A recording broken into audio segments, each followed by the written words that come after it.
announced already the split as well in their only win up against Rogue last week. There's the LeBlanc for Exile though, so he's taking that skill matchup in the mid lane, going all in aggressive, and Kadril will be taking the Aatrox lead score differential at the 15-minute mark, and we're seeing a little bit of that here as Exile is behind and Jessica's behind as well, but we're not going to be able to talk about that too much more as Kadril went in, got Dragon Rage kicked away.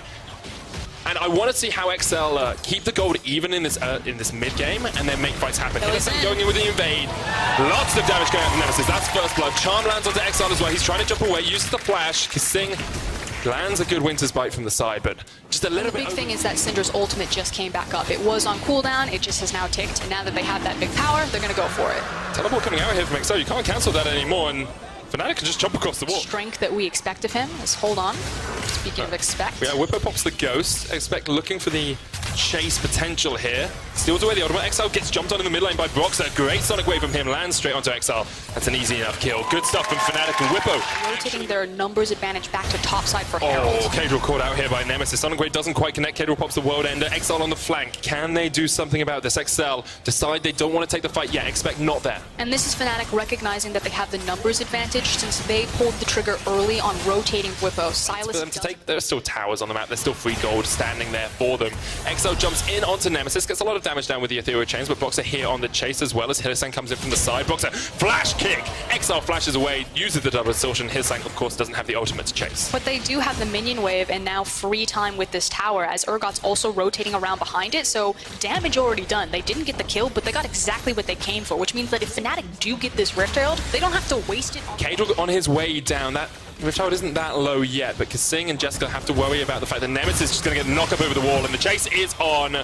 Fear Beyond Death will not connect, but there's a lot of damage down as Kissing. Jessica jumping around. Great stuff from him to escape. Kissing gets away as well, but the Red Smite says not today. Fnatic didn't want the Rift Herald, they just wanted the kill. Yeah, from bad to worse, and it's just the adaptation of recognizing that Excel were out of position, that Fnatic could continue to take whatever they want. That's now all of the outer towers down, which means, again, if this Rift Herald does fall... Definitely is. The Ocean Drake, this second dragon secured here from Fnatic. They'll have a fiery boy and a watery boy in Demolish on Whippo, and they will just take it down. And this is all Fnatic need to do. Like, we're getting this point now where League of Legends... Opposite sides of the map. The problem is that they still had access to Rift Herald. Oh. They're still grouped up, they've still got the creep wave, and no one can stop them. There's not enough good wave clear on XL to slow down Fnatic. And this inhibits are going to be opened up in 20 minutes. It's great stuff for Fnatic. Expect steals away the Fear Beyond Death, but Fnatic don't even really need to do too much more. Jungle, make sure that all of the aggressive wards from Fnatic are out of here, and then he wants to get some wards onto the Baron, because right now, better team fighters than what I've seen from XL. If we get to 4 items of P2 scale, oh my god. Exile's dead.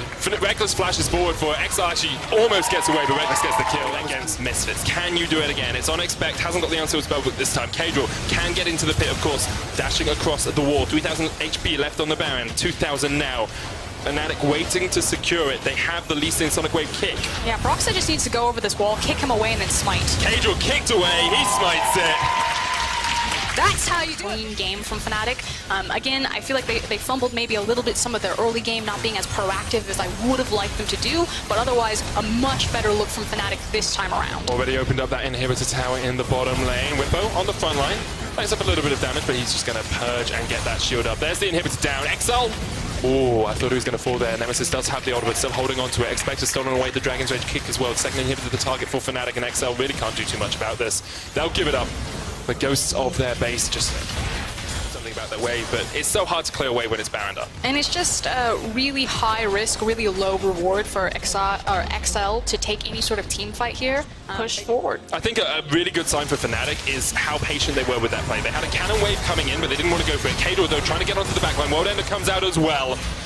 And that's a lot of damage on towards the Aatrox. Fear Beyond Death doesn't connect, but XL went for the engage to get nothing out of it. Fnatic still basically full HP. Whippo just tanking up the chains. That's the third inhibitor tower down. Super Minions pushing in the side lanes as well, and Fnatic are looking for their second win of the split. This has been a tumultuous LEC spring split for them, but now much cleaner, much stronger. Fnatic seem to be back in action and coming back fighting against XL. And this question is this dominant victory over XL enough for Fnatic fans to get excited about this team, enough for us to forgive them of their previous sins in earlier weeks, because they looked pretty hot today. They definitely did. Broxah gets the kick away. He's just trying to get the final fights off. The Nexus goes down. Fnatic with their second win as they fell XL here in week 4. And I'm not excited yet, Vosk, but I'm definitely less worried than I was at the start of the game. Just get the wins on the board at this point. It wasn't the win in the same way that we've seen G2, Misfits just absolutely take over early game. Schalke, you know, they're commanding victories through their team fighting, but it got them on the board, it's climbing up the standings, and all we want from Fnatic right now is life. And it was almost a perfect game. Only 2 towers in it before if they hadn't lost the 2 towers, they would have had a perfect game. Unkilled throughout the course of that match, and I just think if you're Fnatic, like, you look at it and you think, okay, they got a lead, and then they did what teams should do with a lead. And that's encouraging, especially coming into tomorrow as well. Still interesting that of the drafts that they're doing it with, you know, the priority on the Zyra Rakan when pretty much every other LEC team has kind of moved away from it, giving away a Lissandra in second phase ban when they could have prioritized it early on, knowing that Nemesis had.